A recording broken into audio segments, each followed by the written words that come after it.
Buenas tardes a todos. En nombre de la dirección de Centro 2, Patricia Amra y Alicia Pérego, les damos la bienvenida a este ciclo sobre el Seminario 12 de Lacan, Problemas Cruciales para el Psicoanálisis. En este encuentro realizará su exposición la licenciada Silvana Tagliaferro. Escucharemos la presentación a cargo de la licenciada Stella Maris Julián. Cuando quieras, Estela. Bueno, muchas gracias, Lauri. Bueno, buenas tardes a todos. Una vez más estamos aquí reunidos en estos encuentros que resultaron ser este año quincenales. La invitada de hoy es Silvana Tagliaferro. Ya es nuestra invitada, creo que desde hace 5 años, calculo, o tal vez más, ya ni me acuerdo. Silvana va a trabajar la clase 12, la del 17 de marzo del 65, que yo titulé El Grito porque este seminario no está editado por Paidós. Les cuento o les reitero que la versión que estamos proponiendo es la versión colombiana de este seminario, que ahora se las voy a escribir.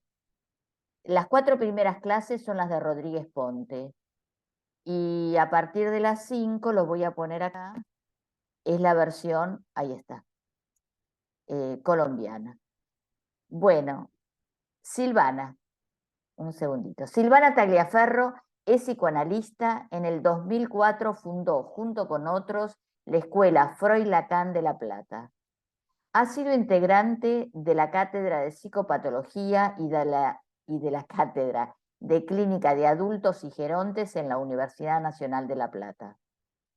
Inició su práctica en instituciones psiquiátricas de su ciudad en el área de internación y externación. Es supervisora de residencias de psicología en hospitales de la ciudad de La Plata. Ha presentado trabajos en la Convergencia, movimiento lacaniano por el psicoanálisis freudiano, así como participa de la Lacanoamericana de Psicoanálisis. Desarrolla seminarios en la Escuela Freud-Lacan de La Plata y en grupos de Convergencia desarrolla su investigación clínica. Escribió en autoría con otros De los inicios y finales de análisis, editados por la Escuela Freud-Lacan de La Plata, El inconsciente y el deseo del analista, editado por Lazos, Impredicatividad del enlace entre los goces del sujeto del inconsciente, de Editorial Cascada de Letras, Lo que la castración quiere decir, editado por la Escuela Freud-Lacan de La Plata en coautoría con otros, y de pronta aparición 2 libros. Su primer libro, Botánica del sujeto raíz cuadrada de -1, del sujeto del inconsciente y otros especímenes en el desierto, por Editorial Nocturna. Y pronto a editarse, en coautoría con otros, Teatro y Psicoanálisis, homenaje a Shakespeare. Bueno, como han escuchado, tiene muchísima producción.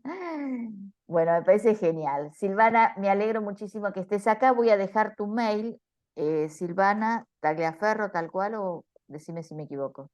Tu mail, Silvana. Sil Tagliaferro. Sil, @gmail.com. sin punto, sin nada. Sil Gmail.com. Tagliaferro. Sil Tagliaferro. Bueno, a ver si lo puse bien. Perfecto. Listo. Bueno, Perfecto. te cedo la palabra y me muteo. Bueno. Gracias por aceptar. Bueno, en primer lugar, muchas gracias a Estela Maris por la invitación una vez más, como le decía hace un rato, porque, bueno, realmente son invitaciones a leer, a volver a entrar en la lectura de Lacan, que renuevan cada vez, ¿no?, la posibilidad de uno seguir investigando y encontrar, que es lo que me pasó también con esta clase, algo que uno no había leído, ¿no? Y que gracias a esta invitación y a la presencia de ustedes aquí para poder trabajarlo, bueno, uno tiene la posibilidad de hallar algo que emerge como nuevo. Así que bueno, muchas gracias Estela Maris y bueno, y al Centro 2 también, a Laura, por la invitación a este espacio, por considerarme. Como decía Estela, esta clase está centrada, digamos, tiene un punto nodal, que es el cuadro de Munch, el grito, imposible de obviar, con lo cual mi propuesta, no sé si será una clase, mi propuesta, mi articulación de lectura, vuelvo a decir, es una lectura, y eso es también lo que me gusta de este dispositivo que ha inventado Estela, ¿no? La posibilidad de que leamos de puño y letra a Lacan, cada uno en una diversidad de voces, me parece que es un espacio muy valioso. Entonces, mi lectura de esta clase de Lacan va a estar articulada en torno al cuadro del grito, pero bueno, no sin antes les quería contar lo siguiente. Me serví de un par de referencias que me van a acompañar en lo que vaya pensando.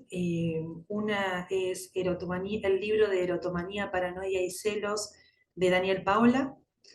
Eh, un artículo de Roberto Harari, por si lo quieren ir a buscar, que se llama El grito de Munch, que está en un libro, Retórica número 9, que fue un hallazgo. Me regalaron el libro, es de Mayéutica, me regalaron el libro y tenía la invitación de Estela y me encontré con ese capítulo que fue hermoso, se los recomiendo, voy a tomar algunas cosas. Y para quien quiera por ahí adentrarse un poquito más en lo que este artista, Edvard Munch, representa para el expresionismo, en algún momento escribí un artículo que se llamó Esquicia en la revista En el Margen, es una revista digital, está en la sección Passepartout, Esquicia número 5, y se llama Munch o el antigrito. Así que bueno, una vez ubicadas estas tres referencias, por supuesto voy a la lectura de la letra, ¿no? De Lacan. Esta clase, Un segundito. sí, El grito de Roberto Harari, dijiste. es un ¿Así? capítulo, es un Sí, capítulo que está dentro de Red Tórica número 9, de editorial de Mayéutica. Mayéutica es una publicación permanente que ellos tienen. No sé si no es de las últimas, porque es reciente el obsequio que me hicieron, y el último capítulo se llama así, eh, el grito. El grito, coma, de Munch, y es una eh, publicación de un texto que en realidad es la transcripción de una presentación que hizo Roberto Harari, acá estoy leyendo, en el 2008, eh, en una actividad junto con Germán Gárgano, con el artista Perfecto. plástico Germán Gárgano. O sea, por si les interesa, está en este libro, este Y capítulo, sí, perfecto. que ¿Y tu texto? específicamente habla de eso. ¿Y tu Y, texto?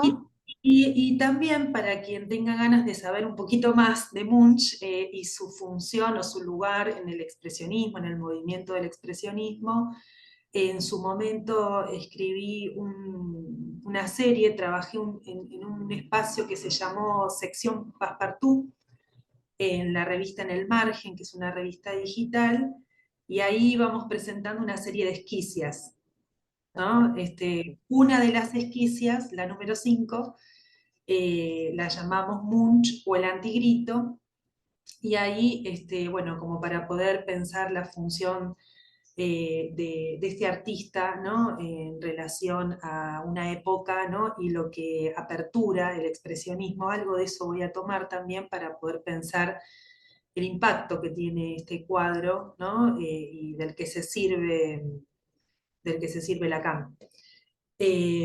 Bueno, además de agradecerles a ustedes la presencia y bueno, saludar a muchas caras conocidas. Bueno, comenzamos. Como decía Estela, esta clase es del 17 de marzo de 1965. Eh, yo la tomé ubicando el punto nodal de este cuadro pero traté de pensar también de qué venía hablando, o sea, de qué venía hablando Lacan, que en esta clase viene y trae esta lámina, ¿no?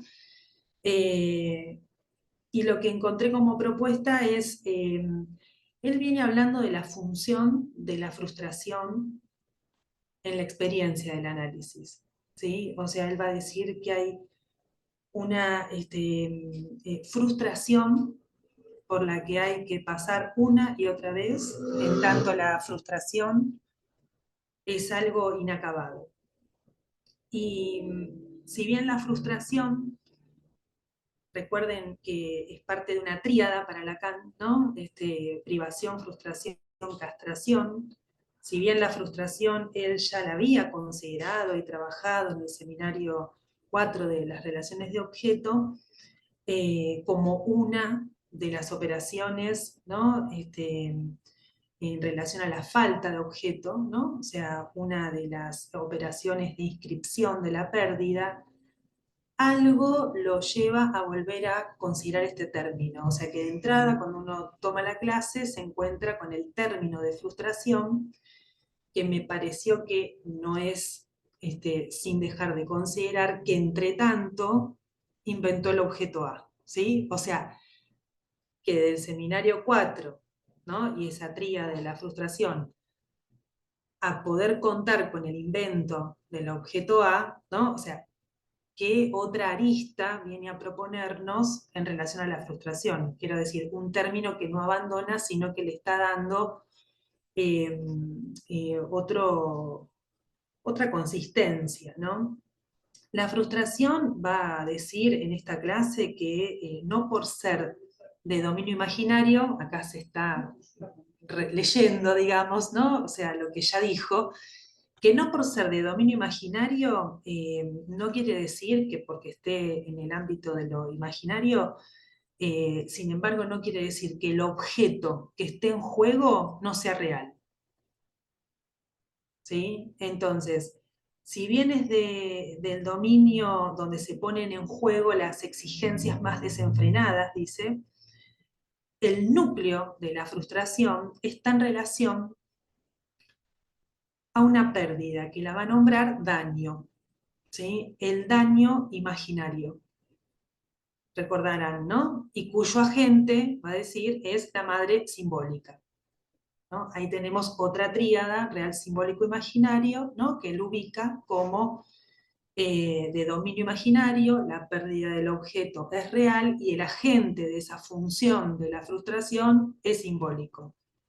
Ahora, vamos a tratar de ver por qué lo retoma a la luz ya de su invento, del objeto A, ¿no? Cómo seguir pensando esta operatoria.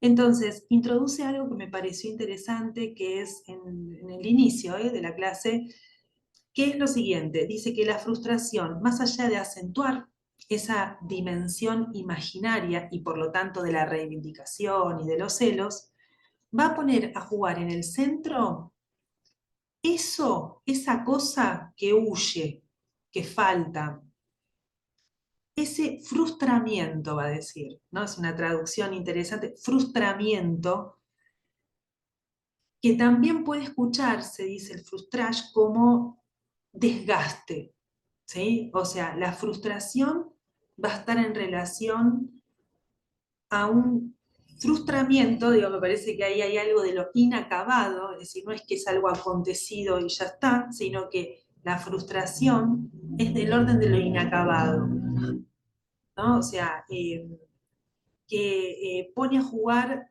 un desgaste, ¿sí? La frustración implica algo que no cesa. ¿Qué es eso que no cesa? La falta real del objeto. Entonces, es por esto que le interesa el efecto de esta pérdida.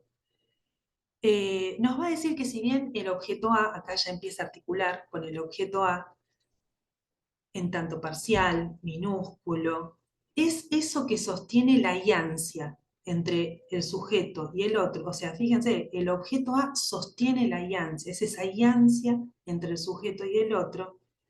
En ese lugar de la iancia él va a decir, podemos colocar las especies de los objetos, seno, heces, mirada y voz. Y acá empieza a entrar, ¿no?, la mirada y voz como ese objeto, vuelvo a decir, eso que sostiene la iancia, ¿sí?, esa función separadora, donde coloca eso que resta. Un residuo que en este seminario, en esta clase, va a llamar un puro hueco, ¿sí? Un puro hueco donde reside la irreductible alteridad. Entonces, sigo leyendo la clase, ¿no? Que el análisis haya comenzado con el abandono de la sugestión y de la hipnosis, o sea, que el psicoanálisis se haya fundado a partir del abandono de la hipnosis, ubica que ese objeto A, donde se sostiene la iancia, donde se sostiene ese punto separador, implica, va a decir, un punto oscuro, o sea, un punto de desconocimiento para el sujeto.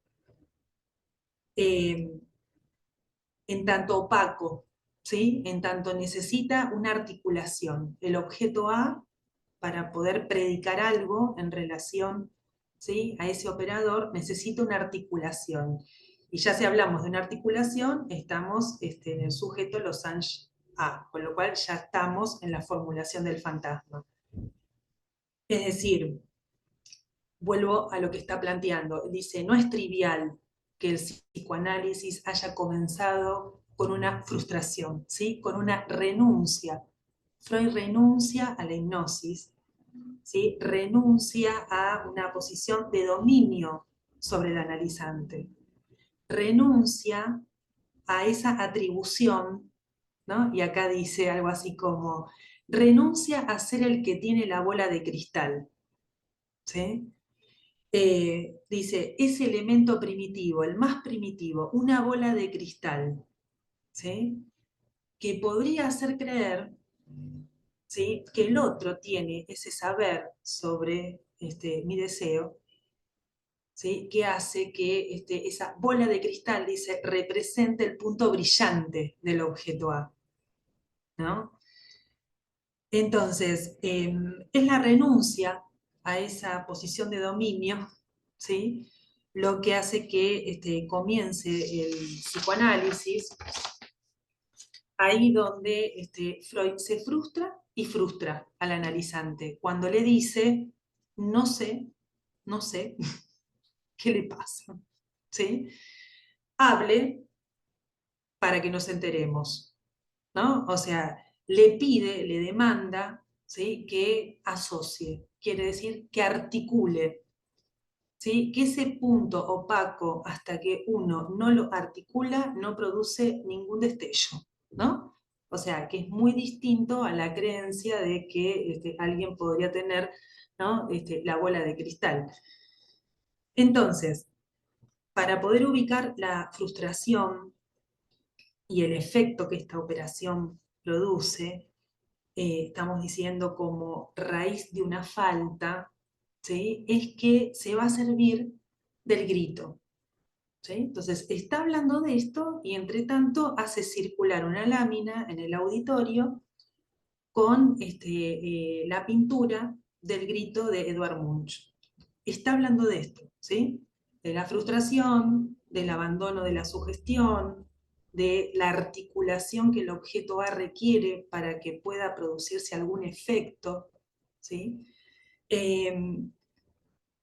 Y entonces lo novedoso, lo que encontramos realmente como paradójico, es que mientras está haciendo, ¿no?, mientras está haciendo circular, ¿no?, esta lámina, dice, traje este célebre cuadro eh, para que podamos articular un tema.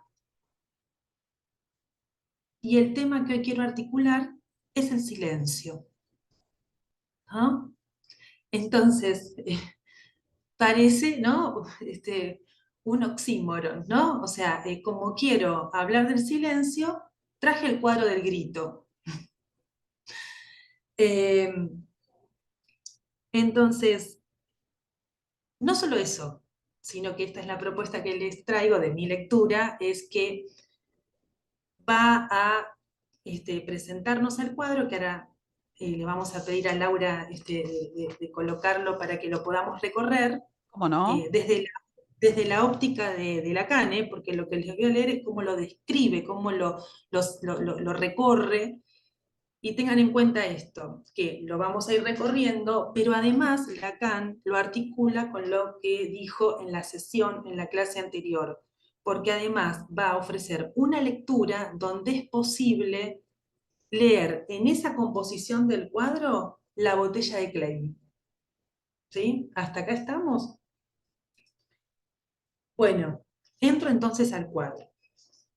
El cuadro, bueno, ya nos sorprende, ¿no? Que diga que va a hablar del silencio y entonces nos presenta semejante cuadro, ¿no? En palabras de Lacan, les leo, dice, tenemos un paisaje de manera singular, desprovisto por medio de líneas concéntricas, ¿sí?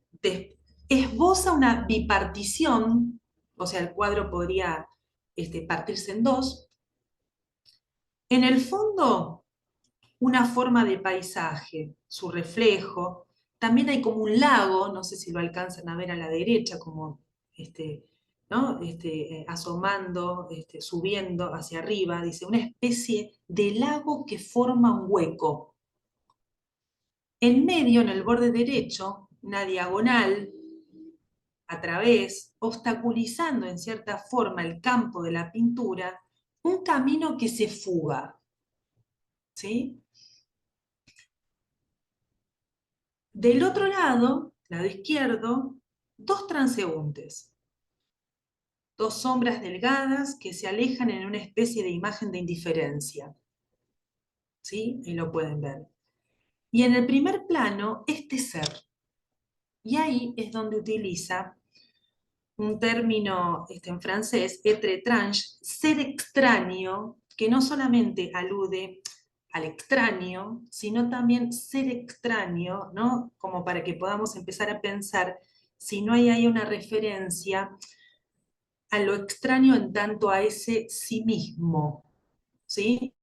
A un volverse extraño a uno mismo también, ¿sí? No es solamente la presencia del extraño, ¿sí? Sino también la posibilidad de pensar en esa figura algo de un movimiento que vamos a recorrer en ese volverse un extraño a sí mismo, ¿sí? Y dice algo más. Observen que esta figura en primera plana, ¿no? Es este ser extraño es un ser del que ni siquiera puede decirse sexual, ¿sí? Pulsión escópica, ¿sí? El cuadro, como cuadro, capta el instante de ver, ¿sí? O sea, del tiempo lógico, ¿sí? Es el instante de ver, que es un instante anterior a toda sexuación. Es decir, estamos como en el espejo, como cuando Lacan ya dijo, ¿no? En el espejo, que dice, no me acuerdo si la niñita era, no me acuerdo si era una niñita o era un niñito, o sea, lo que está diciendo es que hay algo que es anterior a la sexuación, es un para todos, ¿sí? O sea, que tiene que ver con la figura humana. ¿Y qué nos dice? Recorro un poquito más y ya salimos del cuadro. Dice, esta figura anterior a toda sexuación, ¿sí? Ese ser extraño, ese volverse a sí mismo extraño, se tapa los oídos, abre mucho la boca, grita. Bueno, podemos, todavía no, así les muestro una cosita más. Dice, ¿quién oiría ese grito? ¿Sí? ¿Quién está ahí para oír ese grito? Lo interesante, nos va a decir, es que ese grito, como grito mudo, un grito silencioso, de ninguna manera está apareciendo sobre el fondo de un silencio. No hay figura fondo acá. Y acá es donde podemos ir pensando en los términos de de la banda de Moebius o de la botella de Klein, que son dos bandas de Moebius, ¿no? O sea, en el sentido de que el silencio acá no hace de fondo del grito, o sea, está rompiendo también con una gestalt de pensar que hay un primero y hay un segundo, ¿sí? O sea, lo que está planteando es que, y acá viene una frase muy tomada e interesante, que la subrayen, que es el grito, ¿sí? El que hace surgir el silencio, y al abolirse, al retirarse, lo hace surgir y sostiene la nota, porque nos va a decir que el grito sostiene el silencio y no el silencio al grito, ¿sí? Entonces, vamos a encontrar acá, les decía, esa referencia a esa ruptura, ¿sí? Con la Gestalt. Y me detengo un poquito más, por eso no quise sacar la imagen, porque fíjense lo que va a plantear. El grito hace que se oville el silencio. ¿Dónde? Vieron que dijimos que a la derecha, ¿no? Podemos encontrar que hay un lago que forma un hueco. Fíjense ahí que hay como si se ovillara, ¿no? Como si la línea se fuera eh, armando un ovillo, un torbellino ahí, ¿no? Un ovillo que lo dice de una manera hermosa Lacan, porque dice un ovillo de silencio. Cuando vemos el cuadro, entonces, nos plantea, está ahí la botella de Klein.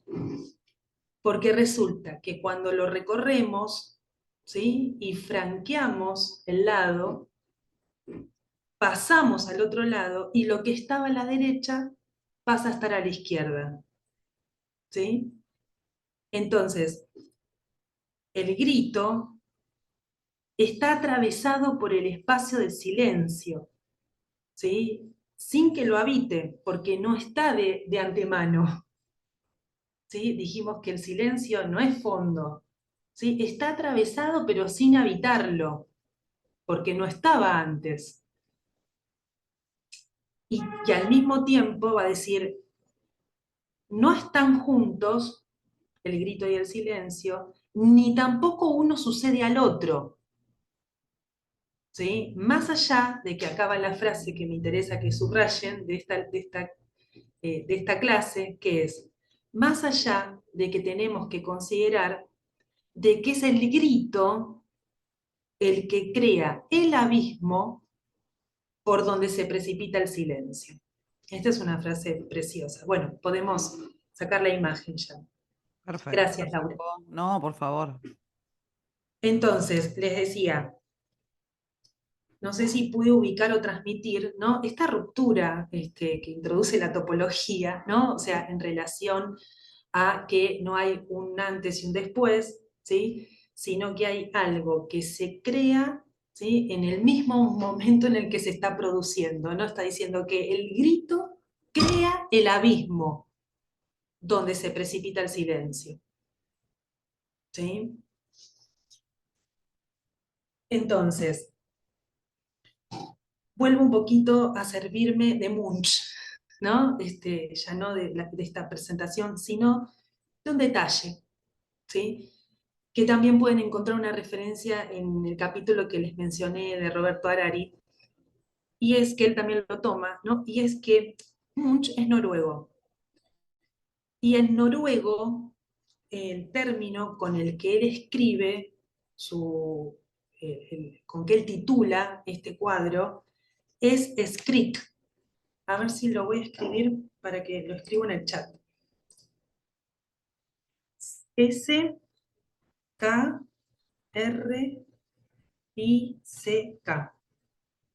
Skrik.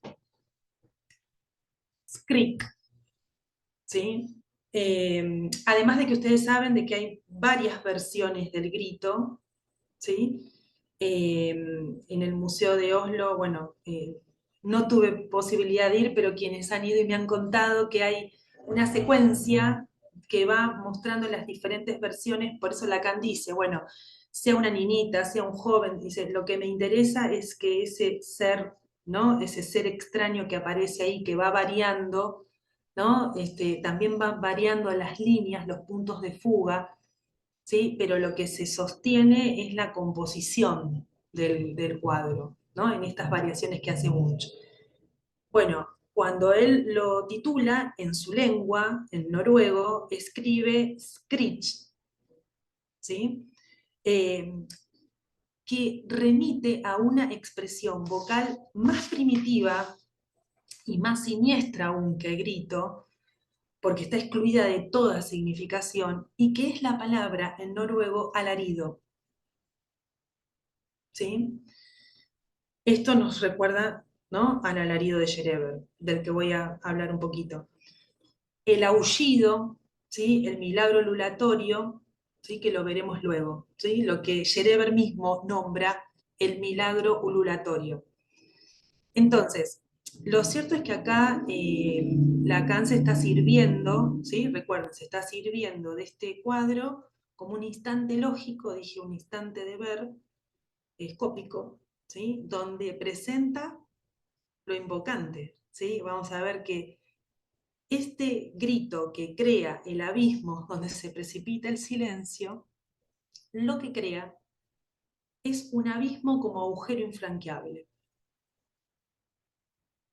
Es decir, lo que nos presenta es la estructura de la voz.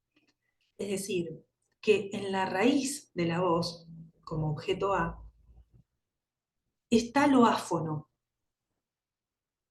¿sí? Es decir, la raíz de la voz, en la raíz de la voz está el grito. Lo no articulado,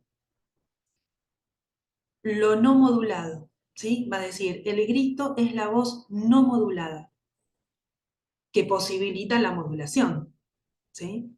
O sea que hay algo áfono, es decir, hay algo no articulado que posibilita la composición de la voz. Hay un grito silencioso en la raíz de lo invocante. ¿Mm? Y acá Lacan hace una diferencia que es linda para tomar, porque lo dice hacia el pasar, pero nos abre varias cosas. Y dice, es la diferencia que yo establezco entre laringe y siringe. Tal vez en francés es mucho más homofónico, para nosotros también, laringe y siringe, mínimamente. La siringe es el órgano vocal de los pájaros, ¿sí? Otra referencia de vuelta a Schereber y a Hitchcock. Interesante para pensar esto que estamos ubicando de lo siniestro, ¿sí? La siringe es lo que es el órgano, les dije, que permite que los pájaros puedan variar de timbre en el canto. Es decir, producen un sonido por vibración y eso hace que puedan producir varios sonidos simultáneamente. La siringe, a diferencia de la laringe, ¿sí?, que tenemos los mamíferos, no cuenta con cuerdas vocales. ¿No? No es un término ingenuo, ¿no? No contar con cuerdas vocales, ¿no? Y algo sumamente importante que hace la diferencia de la fonación humana, algo que no tiene que ver con el aparato anatómico fonador, sino con algo que Lacan trabaja en el seminario de la identificación, es que en el animal no hay oclusivas. ¿Sí? ¿Se acuerdan cuando trabaja el seminario de la identificación? Va a decir, los animales pueden hacer temblores, sonidos, todo tipo de ruidos, ¿no? Incluso los pájaros pueden cantar, pero no pueden hacer chasquidos, porque falta la implosión y la explosión, que produce el corte del trazo unario. Esto lo dice Lacan en el seminario de la identificación. ¿Sí? O sea, es el trazo lo que soporta la lengua, ¿sí? Las cuerdas vocales, ¿sí? Esa posibilidad de que funcione la oclusión para que pueda producirse la implosión y la explosión, ¿sí? El chasquido, para que pueda haber voz articulada, ¿sí? Me parecía un punto importante, ¿no? Para que tengamos en cuenta, ¿no? Ese aullido, ¿sí? El ruido, ¿no? Inclusive que puede aparecer con el canto del pájaro, ¿no? Como está diciendo la siringe. Entonces nos va a decir que el grito está más del lado de la siringe, ¿sí? Que de la laringe. ¿Me siguen? ¿Sí? Volviendo entonces, el silencio no es la mudez, él lo va a diferenciar rápidamente, va a decir, bueno, si leo no está seo. El silencio no me estoy refiriendo ni a lo mudo ni al quedarse callado, ¿sí? Está hablando de algo mucho más estructural. El silencio al que estamos haciendo referencia es un nudo cerrado, es un nudo, volviendo a la botella, ¿no? Dice, es un nudo cerrado, algo que anuda al sujeto con el otro, en tanto lo que hace que retumbe ese silencio, ¿sí? Es el sonido del hueco, ¿sí? Es el sonido del vacío. Entonces, eh, dos referencias, ¿sí? Dos referencias de la noción de grito, ¿sí? Y después voy a ubicar una cosita en relación a Schereber, así conversamos. Les decía, como verán, hay términos que acá está retomando que no son nuevos, que él ya los ha trabajado, ¿no? Por eso traté de hacer algunas articulaciones, enlaces, pero incluso con respecto a lo que nos está proponiendo del grito. Tenemos que tomar, me parece, dos referencias, seguramente que hay más, pero que me parecen importantes para pensar la cuestión de la frustración de la que hablábamos al inicio. Una referencia es el grito como signo de dolor, ¿sí?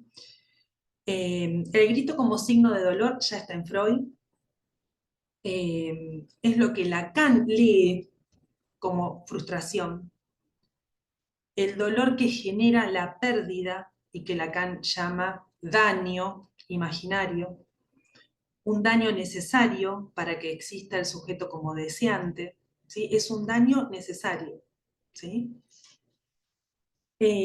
Acá nos recuerda Lacan de que cuando ya Freud hablaba del Nebenmensch, ese prójimo, ahí aparece de vuelta, ¿no?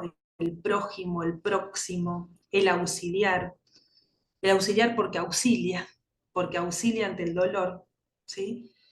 Esa figura, ¿sí? Representa de alguna manera esa cavidad infranqueable que es preciso que se incorpore, ¿sí? Es decir, habla del agujero del grito como una cavidad que va del prójimo a nosotros mismos. Es decir, un agujero infranqueable al que apenas nos aproximamos. Y acá ya está haciendo referencia a la Überdrang, ¿sí? A la represión. Por eso decimos, bueno, ese agujero, ese abismo, ¿no? Está en relación a algo infranqueable. Por eso dije que la frustración es no acabada, ¿sí? Es inacabada, al que apenas nos aproximamos. Y esto lo muestra en este seminario con la botella de Klein, ¿no? O sea, se sirve de la topología para mostrar, es decir, para dar a ver ese silencio, ¿sí? Acá hay un juego también de lo escópico y de lo invocante, ¿no? O sea, muestra el silencio eh, como un espacio, el silencio como un espacio producto de ese agujero inatravesable e infranqueable. Entonces, esta es la primera referencia que podemos encontrar temprana del dolor que ya está en Freud y que está mencionando en esta clase, ¿sí? Porque remite a ese dolor, ¿sí? Como ese grito primitivo, ¿sí? Y la segunda referencia del grito, que entiendo que tenemos que tener a mano, está en el Seminario de la Angustia, en la última clase. La angustia eh, como una función, ¿sí? Ya en el seminario homónimo está vinculada al deseo del otro, es decir, a la pregunta de no sé qué objeto, qué soy para el otro. Entonces se acordarán que ahí Lacan se sirve de la mantis religiosa y dice, el otro cual mantis, ¿sí? Es preciso, ¿sí? Que engulla, ¿sí? Es decir, es preciso que el niño entre en esas fauces de la mantis por su impotencia para significar, pero también es necesario, ¿sí? Que no se lo devore. Entonces, eh, hay un movimiento, ¿no? De ir hacia, ¿sí? Esa captura donde es necesario que haya de vuelta ahí una renuncia. Y es justamente, ¿no? Esa renuncia que está en relación a que no se lo come, sino que le ofrece una significación, el otro ofrece una significación, que esa significación es lo que produce, ¿no? La separación entre el soma y eh, el soma de la necesidad, ¿sí? Y la posibilidad de ubicar a alguien en relación a la demanda significante.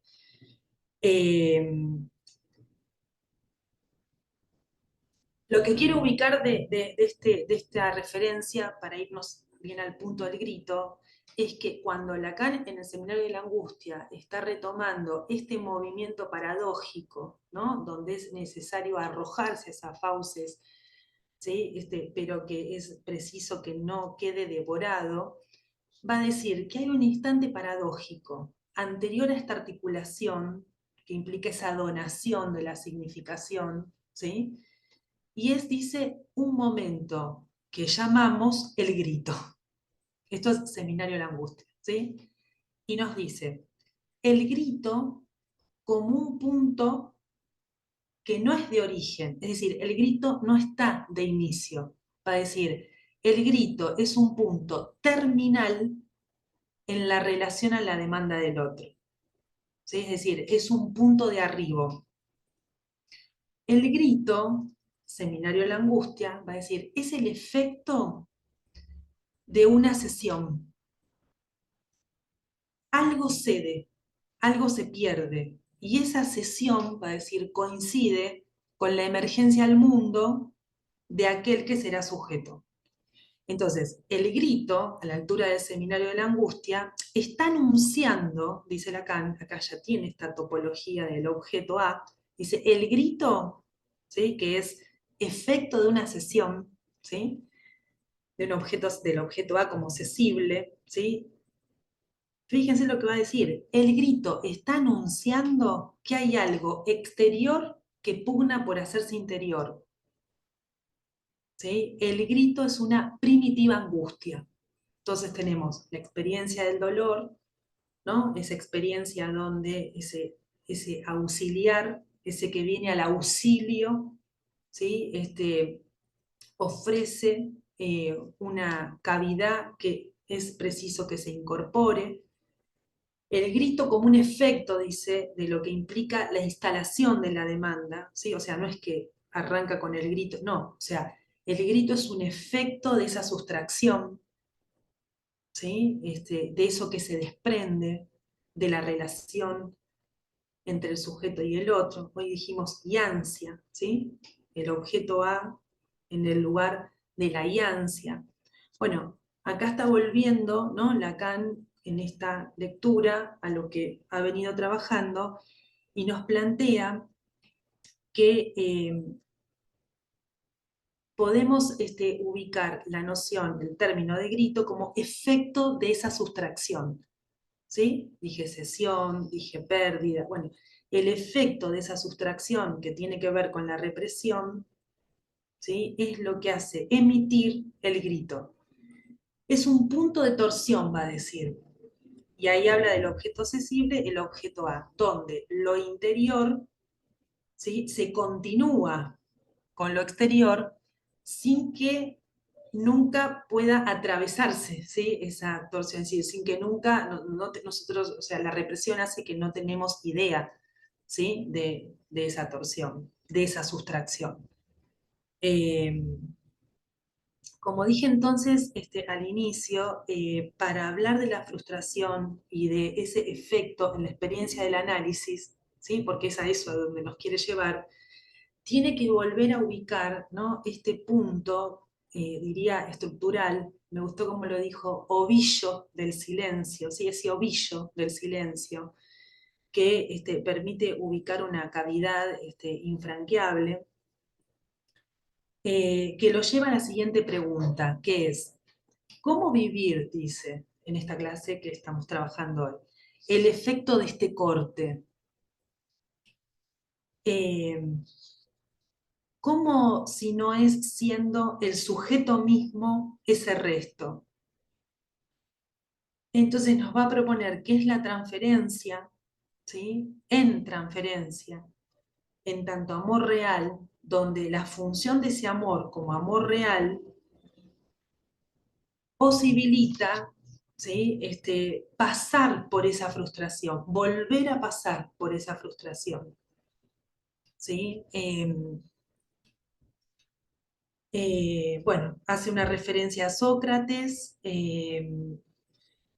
sobre todo por la figura, volvemos a la figura de la caja, del sileno, ¿sí?, donde lo interesante que nos está proponiendo Lacan es que no se trata tanto, ¿sí?, del sileno, sino de lo que el sileno envuelve, que es el objeto precioso, preciado, que no es más que la falta del sujeto, ¿sí? Es decir, que con esto nos está llevando a que la experiencia del análisis va en dirección, ¿sí?, a ese silencio, ¿sí?, a ese ovillo, ¿sí?, donde radica la falta como objeto preciado, ¿sí? O sea, ese efecto, ¿sí?, que fue ubicado con el grito, ¿sí?, y que el análisis lleva algo así como al antigrito, ¿sí? Se trata de que ese grito cese. Para terminar, porque se los mencioné y me parece un punto clínico importante porque permite apreciar mucho más la diferencia de lo que estamos hablando, el grito como un efecto de sustracción, de cesión, como un punto donde nos remite a esa Überdrang como cavidad infranqueable. El contrapunto en la clínica sería, les mencioné, el aullido, ¿sí? Porque una cosa es el efecto de pérdida, un menos, ¿sí?, que produce la sustracción, un quite, un menos, ¿se acuerdan que dije un desgaste, ¿no? Un quite en el narcisismo, ¿sí?, la posición de ir desgastando ese uno, horadándolo. Y otra cosa muy distinta es que la experiencia de retiro de Dios provoque en alguien la sustracción absoluta, ¿sí?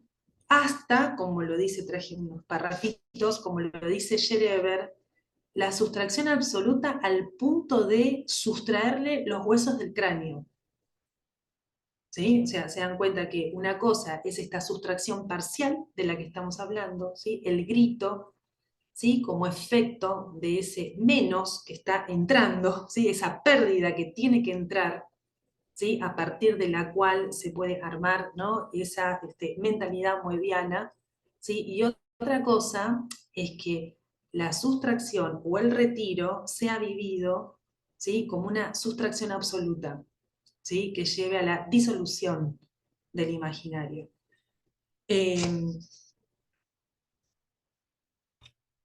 El grit, ¿cómo estoy de hora? ¿Estoy bien para ubicar un poquito más esta cuestión? Sí, sí, vas bien, vas bien. ¿Sí? Bueno, ya termino. Ubico esta diferencia con Schereber porque me parece que es interesante ver ese efecto del grito como sustracción y lo que Schereber llama el milagro ululatorio o el alarido, ¿no? Lo que estuve tratando de articular es como el grito, decía, ubica ese momento terminal, ¿sí?, en que hay un menos como sustracción en el psiquismo que permite que algo quede inhibido y entonces la pulsión puede ensamblar, ¿no? Acá lo articulé un poquito con RCI, o sea, es porque hay un menos, ¿sí?, es porque hay un quite, ¿sí?, que es posible que alrededor de ese quite, ¿sí? La pulsión haga tour, lo cual produce el efecto de agujero, que recuerden siempre que el agujero es un efecto y que además es también un artefacto topológico, ¿sí? Es decir, que el agujero hay que hacerlo, ¿no? O sea, no hay cuerpos agujereados, sino que el agujero es un efecto. Por ejemplo, acá, ¿no? Dice la sustracción posibilita la inhibición, represión, inhibición, ¿sí? Y a partir de la inhibición enlaza la pulsión, ¿no? Haciendo tour, ¿sí? Alrededor, eh, posibilitando entonces el ensamble de lo que va a ser eh, pulsión, represión y bueno, lo que puede dar lugar al fantasma. Ahora, en Schereber, la retirada de los rayos divinos, más o menos en ese punto donde él en sus memorias, ¿no? Empieza a ubicar como la retirada de los rayos divinos, algo que la psiquiatría podría llegar a considerar como una estabilización, porque es el momento donde desaparece la alucinación. Ese momento justamente de retirada es el momento donde para Schereber comienza la catástrofe. El menos que en la neurosis estamos ubicando como ese movimiento de inversión de la botella de Klein, ¿no? Ese movimiento donde el deseado pasa al lugar de deseante, el exterior pasa al lugar de interior, ¿sí? Eso que está dando lugar al imaginario doble, que Lacan va a llamar consistente por la duplicidad, ¿sí? Porque puedo pasar de un sentido a otro sentido. Ese momento en Schereber es vivido como un retiro absoluto. No hay Moebius ahí ni duplicidad que soporte el imaginario, y en ese momento es donde se disuelve, ¿sí? Y se fragmenta el imaginario. ¿Cómo lo vemos? Se fragmenta en que dice, hay algo afuera que son las alucinaciones, y hay algo adentro que es su soma, que las sufre sin poder advertir que, como muchas veces pasa, es él mismo el que las musita, ¿sí? O sea, hay una afuera y hay una adentro, ¿sí? No hay un éxtimo, ¿sí? O sea, no hay un adentro interior, un interior, bueno, estoy diciendo lo mismo, no hay un adentro afuera, un interior exterior, ¿sí? Hay una fractura. La alucinación muestra justamente la ruptura de lo moebiano. Entonces, un cachito traje un párrafo de cómo lo dice Schereber en las memorias. Dice, cada palabra que se pronuncia acerca de mí, dirigida a mí o a otra persona, cada paso de un ser humano que escucho, piensen en el cuadro de Munch, ¿no? Cada paso de un ser humano que escucho, cada silbido de un tren, cada tiro de mortero que disparan los vapores en viaje de placer, lo siento acompañado de un golpe aplicado en mi cabeza, que provoca en ella una sensación más o menos dolorosa, más dolorosa cuando Dios se ha retirado a una distancia mayor, menos dolorosa cuando se encuentra con mayor proximidad. Este fenómeno, de cuya objetividad me es imposible dudar, es a mi entender de una alta importancia. Bueno, acá es donde habla de los rayos divinos pueden leer mis pensamientos, porque saben, por ejemplo, si estoy buscando una cosa, ¿no? En ese momento, saben el momento preciso en el que lo estoy buscando y hacen aparecer el objeto buscado.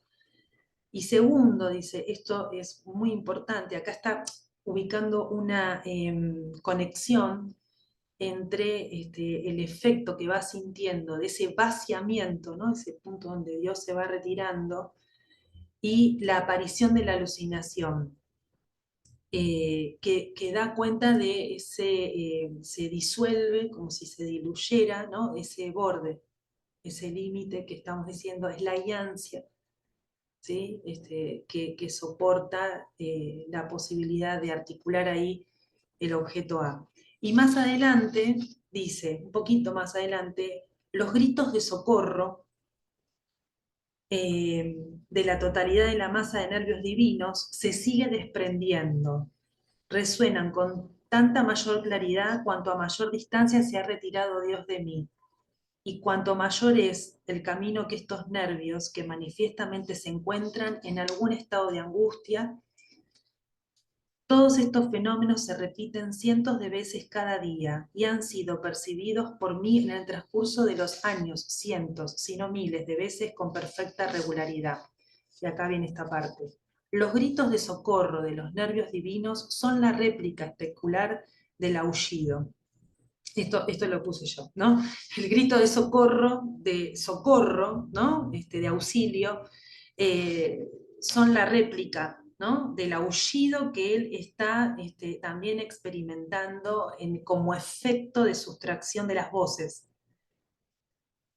Dice, esto sí, dice él, en mi persona la aparición del milagro ululatorio por el cual mis músculos que se servían para procesos respiratorios, son todos puestos, respiratorios, ¿sí? Son todos puestos al servicio del Dios inferior, Arimán, de manera tal que me veo obligado a emitir aullidos.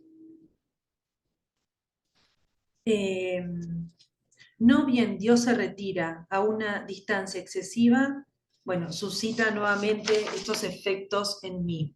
Y acá llego. Hasta el punto de la sustracción de una parte de la sustancia ósea de la cubierta de mi cráneo. ¿No? Esto que les había dicho entonces. No es lo mismo, entonces, ¿sí? Que esa pérdida, ¿sí? Esa sustracción se experimente como un menos, ¿sí?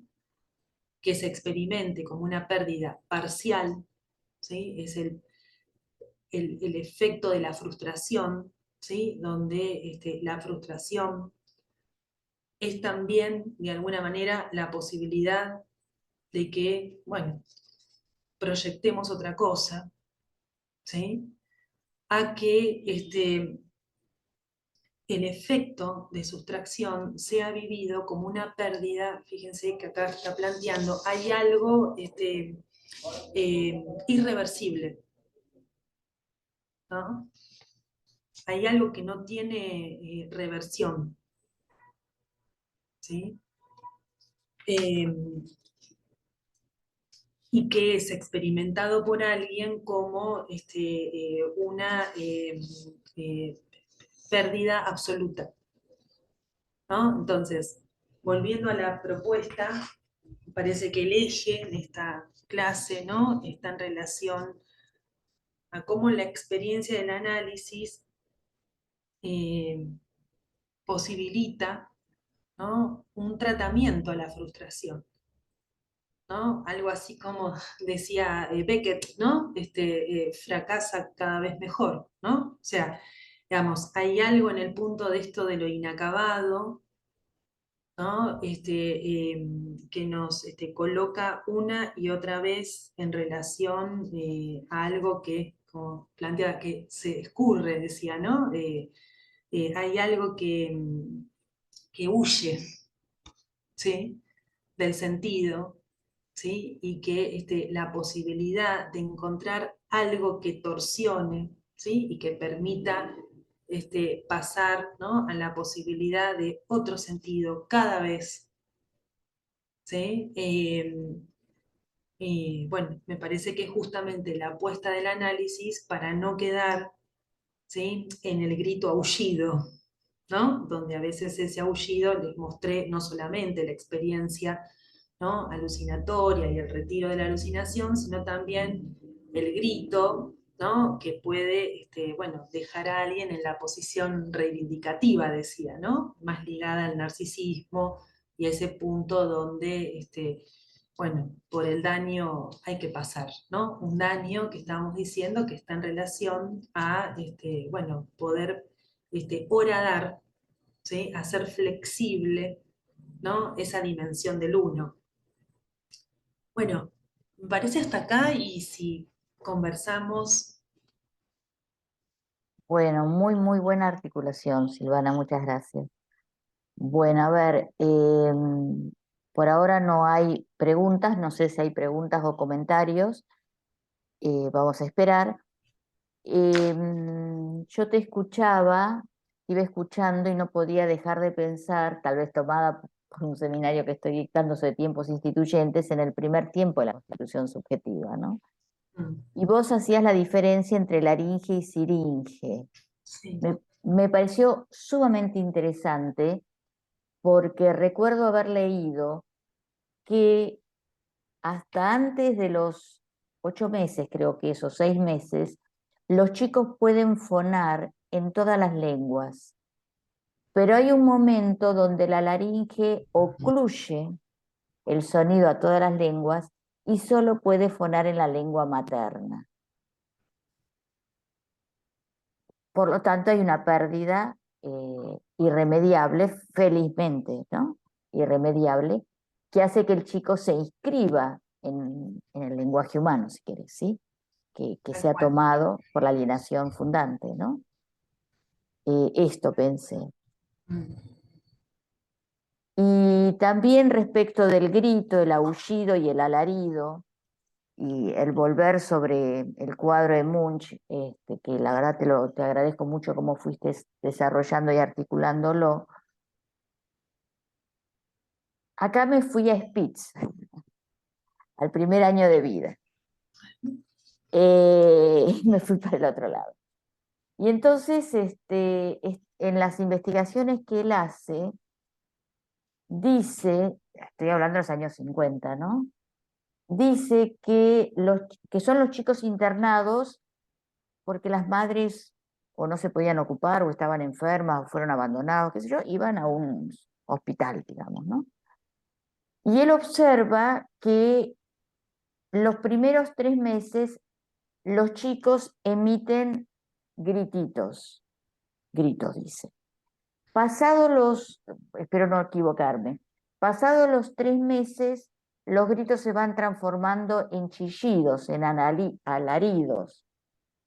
Y pasado los 5 meses, si no hay, dice él, alguien que venga a cumplir en términos nuestros la función materna, si alguien viene a cumplir la función materna, se revierte el ciclo.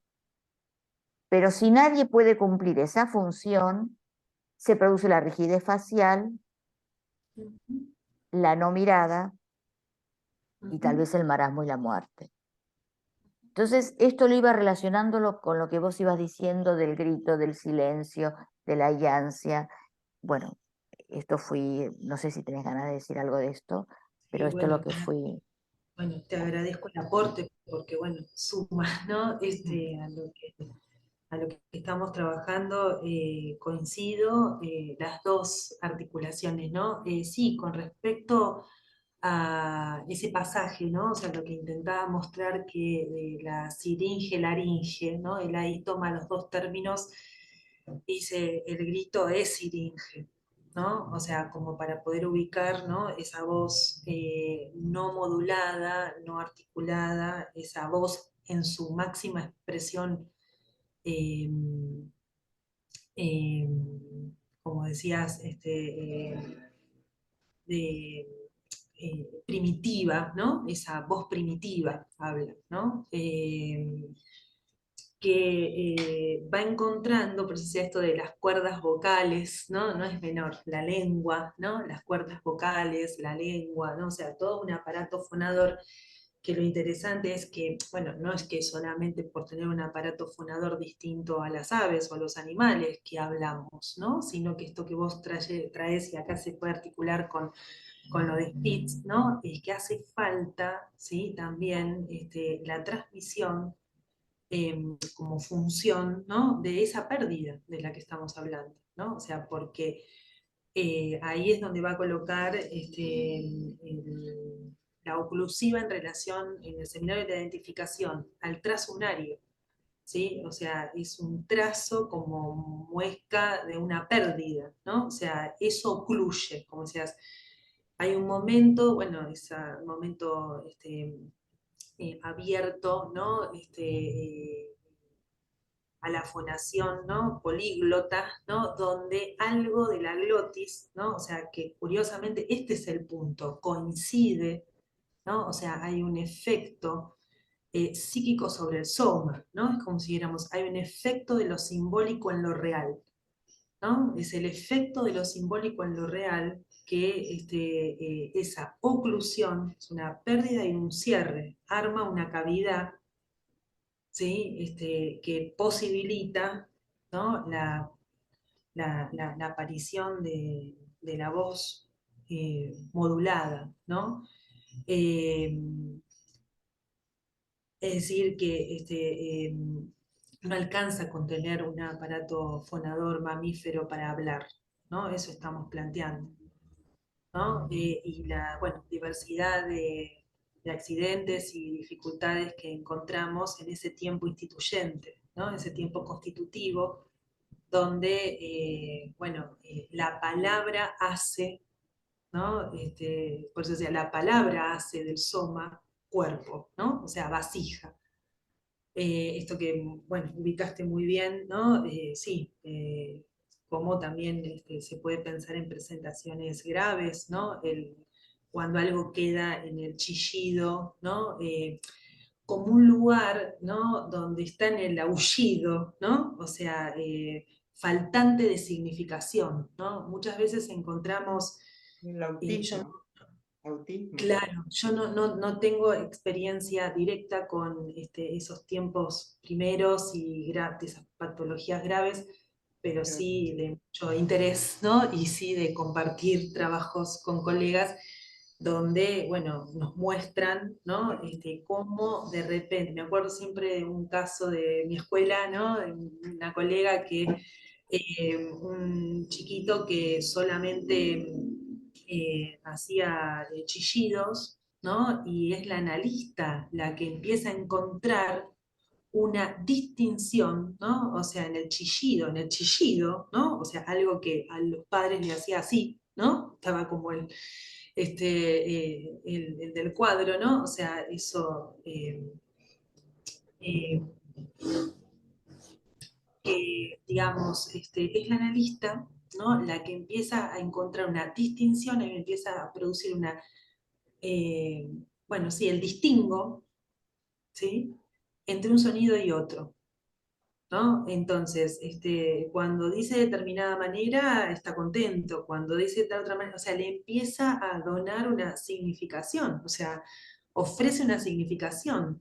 Qué Eh, maravilla. ¿Sí? el ofrecimiento de una significación es el ofrecimiento de una falta, ¿no? Porque como decía recién, es el punto donde uno empieza a hablar porque no tiene la bola de cristal, porque no sabe lo que le pasa, ¿no? Al que tiene enfrente, ¿no? Entonces, esa posibilidad, ¿no? De considerar en la clínica, ¿no?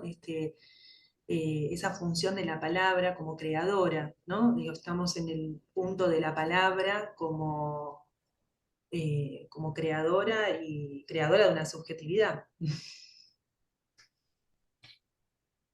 Ni más ni menos. Mm. Ni más ni Hola, menos. ¿cómo están? Ah, Graciela. perdón. Sí, perdón. Ah, Nancy, sí, Nancy Graciela. Hola, sí, Graciela. No, era solo Nancy. que decías esto y me acordaba del caso que trabaja acá en el seminario uno, el lobo, Ah, eh, donde él tiene un parrafito, yo ahora no tengo el seminario, pero dice que el analista logra esto, situar allí un significante que extrae, ¿no? Uno de la cadena y permite que ese niñito, que también era puro grito, no había agujero, esto que decís, no había un cuerpo consistente, todo salía por todos lados, algo ahí él se ubica, digamos. Ese caso me parece precioso y me parece que va por este lado. Nada, me acordé de eso, pero no tengo el seminario acá, pero No, me parece...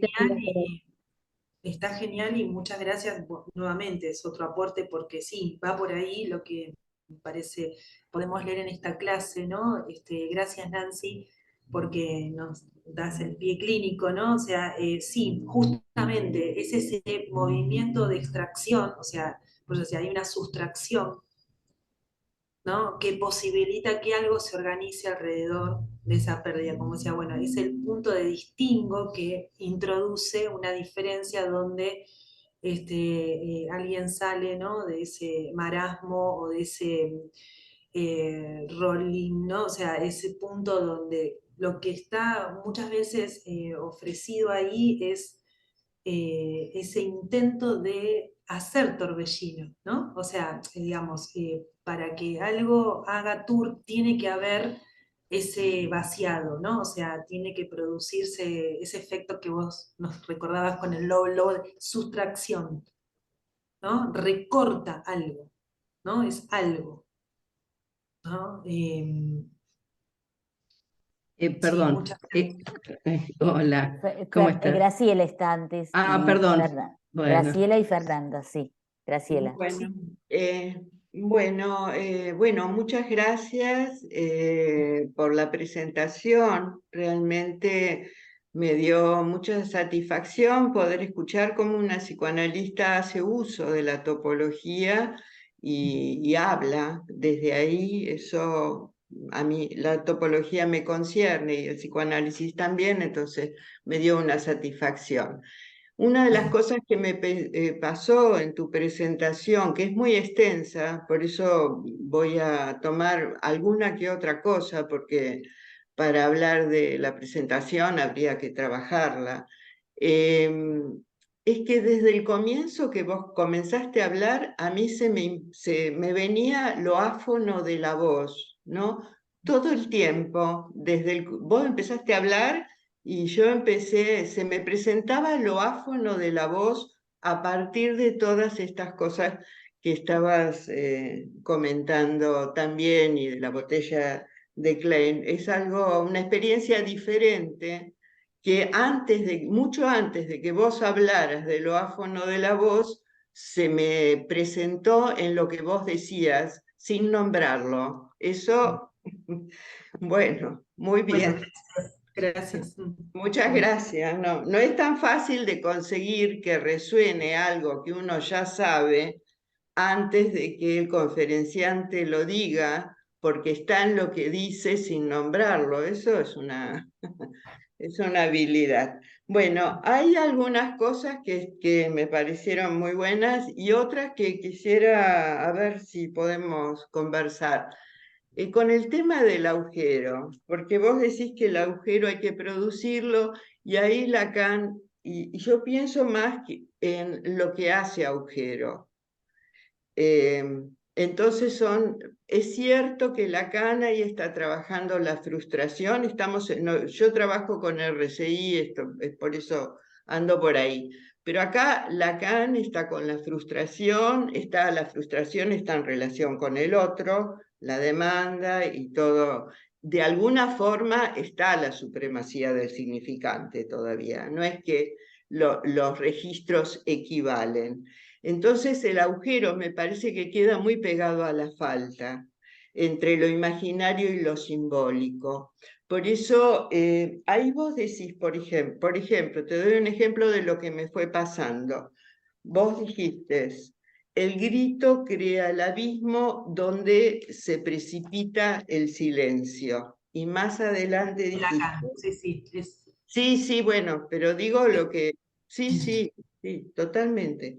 El silencio es el sonido del vacío. Ahí remitiste a lo que no hay, ¿no? Porque está hablando está con el grito y la frustración, entonces tiene que hablar de cesión, sustracción, es obvio. Eso lo lleva a la falta, me parece, más que al agujero, no sé si se entiende.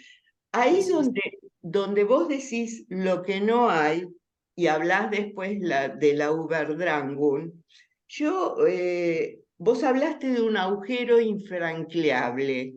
Y yo ahí, Lacan después dice el agujero infranqueable de lo simbólico. Y eso en RCI, y eso que no hay, no es efecto de una sustracción, es lo que no hay, eso hace agujero. ¿Se entiende lo que digo? Que una cosa es el agujero como efecto de la sustracción, de la pérdida, que es lo de la... Porque ahí está trabajando con frustración, falta, y otras cosas el agujero constitutivo de lo que no hay, porque que no hay, es por eso lo asocio con el goce del otro, la relación del goce de lo que no hay es el otro, es que sostiene la inexistencia de la relación sexual, y eso en relación esto con el silencio. Pero bueno, hay un tema ahí entre el agujero, la falta, pero la presentación es enorme, y me dieron muchas ganas de leerla y te felicito, me encantó. Bueno, gracias, muy bien. Graciela, y muchas gracias por... Bueno, ¿Querés escuchar a Fernanda antes de contestar sí, o querés ubico contestar? esto y así no, ¿Ubicas después algo? así no Listo, se me perfecto. pasa. Bueno, gracias por lo que ubicaste y sí, a ver, ese punto de lo que no hay, lo que yo entiendo es que también tiene que producirse, porque, digamos, no hay un agujero de lo que no hay como preexistente, ¿no? O sea, me Pero se parece que eso presenta, como que se puede presentar en un análisis. sí, lo estaba llevando en relación a ese efecto de estructura que en transferencia, ¿no? Porque por eso decíamos, bueno, en transferencia, ¿no? Uno está todo el tiempo reeditando y actualizando, ¿no? O sea, el efecto de estructura de ese parlet, ¿no? O sea, para cada uno, ¿no? Lo que decía es que acá por ahí se articula, son varias cuestiones y es cierto que son distintos tiempos, ¿no? Este es un tiempo muy topológico de Lacan, de máxima topología, donde acá mismo es donde en este seminario él dice que el agujero es un artificio topológico. Nombra la banda, el cross-cap, el toro y el agujero. Y la botella la toma después, pero hay una frase, no sé si segunda o tercera clase, que dice, el agujero es un artificio topológico. En ese sentido decía que hay que hacerlo en el sentido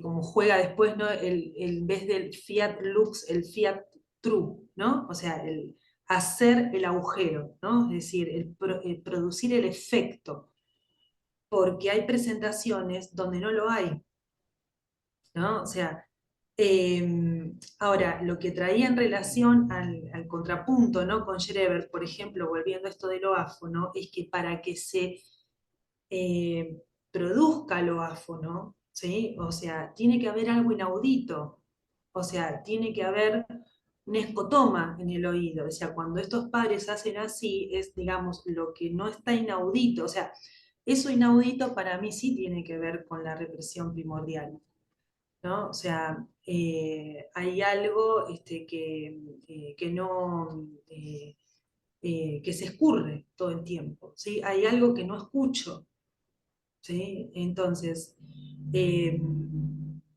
eso, bueno, ubica la posibilidad también de la nominación, por ejemplo, ¿no? O sea, que hay algo inaudito, ¿no? Sí, es tal vez para todo un trabajo, ¿no? Estos términos que recortaste, un trabajo bueno, clínico, ¿no? De agujero, falta, pérdida, son de diferente estatuto, registro, ¿no? Te agradezco, bueno, para seguir trabajándolo. Fernanda. Fernanda, habilita tu micrófono, por favor. Sí, hola. Bueno, Silvana, me gustó mucho la clase, la disfruté mucho. Creo que el punto que decía Graciela también me hacía un poquito de ruido, porque, bueno, uno es el agujero a producir y el otro es lo que, digamos, ¿cómo se llama? Ya me olvidé, mira. Ay, bueno, no importa. Pero lo que quería contar en realidad era esto que había escuchado de Gabriela Insúa una vez, que era que con respecto al marasmo, ¿no? Decía que las enfermeras que estaban cuidando a los bebés, muchas veces estaban solamente cuidando a los bebés y que igual a veces se morían los bebés. Pero cuando tomaban en cuidado, digamos, cuando podían transmitirle algo de un deseo, ¿no? De una falta, digamos, de que ese bebé falta, ¿no? Que era lo que se notaba con algunos que podían ser adoptados o que unos que tenían un lugar diferente. pero que igualmente los bebés se morían porque no tenían ese alojamiento, ¿no? Ese restarle la pulsión, digamos, ¿no? El hacer de ese cuerpo, em, bueno, al mismo tiempo que le daban, horadaban eso que vos decís, ¿no? Le generaban esto de la pulsión misma. Tal cual, sí. Mira, Entonces sí no te era solo acordás, los cuidados, ¿no? Y hablando de la no, psicosis y del claro, autismo, ¿no? La claro, madre no le transmite en el cuidado, en los cuidados nada más que en el cuidado, sino que en un deseo, claro. en Sí, ese por eso bebé que decía le falta. que hay algo ahí de la transmisión de la castración, ¿no? O sea, no hay otra Exacto. transmisión más que de la castración, ¿no? Por eso decía, de eso que deja todo el tiempo la posibilidad de ese pasaje de la incompletud, ¿no? O sea, eso da lugar. En esta clase también, bueno, no lo tomé porque había muchas cosas, cuando lo ubica en relación a Sócrates también lo va a plantear como la función del amor real, va a decir, ¿no? Porque tiene que ver con esta transmisión del amor real, ¿no? El amor real como dar lo que no se tiene. Y dice algo curioso, esto tal vez daría para otra lectura de la clase, dice, digo, para entrarle por otro lado, ¿no? A la clase, que es algo así como, acá está, el amor es dar lo que no se tiene a alguien que no lo quiere. ¿No? O sea, es interesante porque lo toma en relación a Sócrates, ¿no? O sea, no es que no lo quiere porque rechaza o porque se rehúsa, ¿no? Sino porque ahí vuelve a aparecer, a mi entender, la cuestión de la frustración, que esa dimensión del no lo quiere, ¿no? O sea, eso que se ofrece, ¿sí? Ahí ese punto es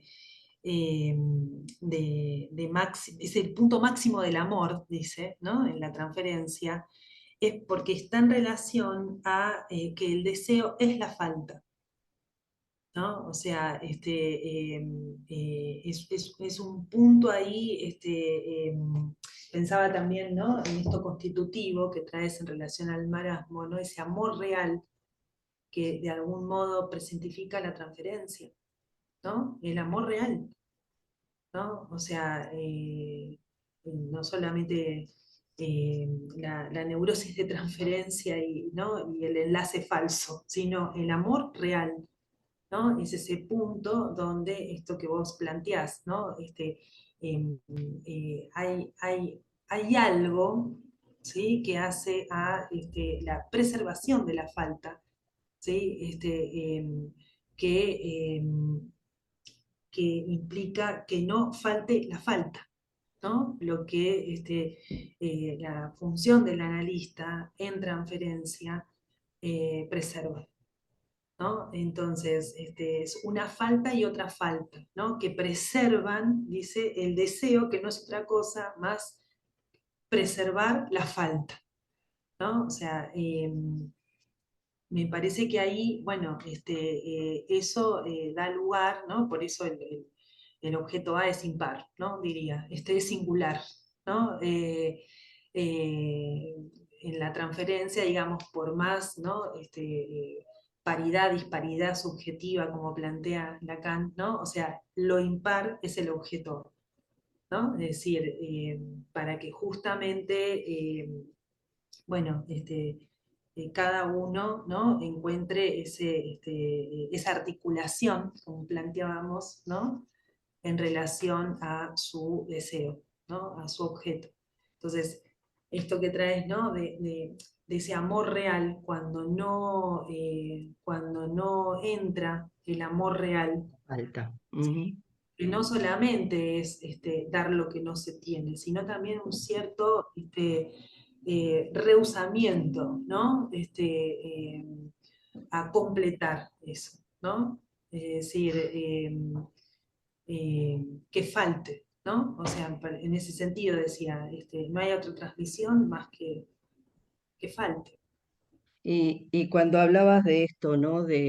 Porque vos hablabas sobre bueno, esto de la frustración, ¿no? Donde entra dentro de, podríamos decir, bueno, del complejo de Edipo, digamos, y Sí, decías que el grito crea el abismo, ¿no? Y Lacan dice en el seminario 5, cuando habla del Forda, dice que en realidad, cuando hace una relectura de Freud, dice que en realidad el niño no, digamos, primero nombra lo que no está, nombra la ausencia, y a raíz Sí, del, digamos, nombra el Ford y después nombra el da, tal cual, el, tal cual. ¿no? El acá. Esto me hizo pensar en lo que vos decías, ¿no? Primero no hay referencia del abismo, porque es el abismo, a no ser por el grito, algo que rompe, que aparece, digamos, ¿no? Sí. Pareciera por el Esto tal opuesto, cual ¿no? coincido, sí, sí, sí, coincido. Por eso la ausencia, ¿no? Es el for, ¿no? Lo que posibilita el da, ¿no? Es el fuera, ¿no? Lo que da lugar, ¿no? Es la falta lo que da Es lugar, la como, falta, exacto. bueno, como también espero que lo sea este encuentro, ¿no? O sea, en ese punto donde uno, bueno, no dice todo, ni puede contestar todo, es la posibilidad también de que sigamos hablando y articulando, ¿no? Así que bueno, muchas gracias. Bueno, gracias Silvana. Sí, yo creo que se ha logrado el efecto de transmisión con esto de las preguntas, las cosas que nos van resonando. Y estaba mirando que atrás tuya está el cuadro de Esto no es una pipa, que viene perfectamente, claro, ahí está, que viene Sí, perfectamente para lo que estamos hablando. sí. Bueno, gracias una vez más por estar. Le damos un fuerte aplauso. Si habilitamos los Gracias a micrófonos, por ustedes. favor. Les cuento que esta clase va a quedar grabada, creo que a partir del lunes, en el espacio de la página de Centro 2. Yo ahí les volví a poner el mail de Silvana, siltagliaferro@gmail.com, para que le puedan poner las preguntas, comentarios o lo que fuera.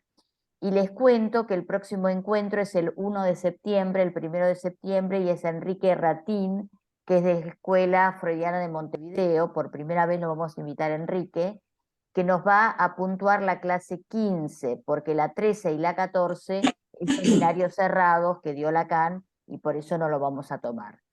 Él va a trabajar la clase 15, de la del 7 de abril del 65, que yo titulé La nominación, el nombre propio. Respecto de la 13 y la 14, los seminarios cerrados, para los que les interesan, les cuento que en la clase 13 se retoman los comentarios sobre el informe de Leclerc, de ese caso que Leclerc trabajó sobre el caso Philippe, y en la clase 14 vuelven sobre el caso Philippe. Hay como 4 o 5 clases donde los analistas de l'École trabajan el caso de Leclerc. Bueno, nos vemos el 1. Gracias Silvana una vez más, y muchas gracias a todos por estar. Un abrazo. Muchas gracias a todos, gracias Gracias. Silvana, gracias Estela Maris y a todos los participantes, por supuesto. El lunes está subido, ¿no? Seguramente en el canal de YouTube de Centro Muy 2. bien, muy bien. Ponelo al canal si podés, por favor, Bueno, ahora le en escribo el en el chat. chat. Bueno, gracias a todos.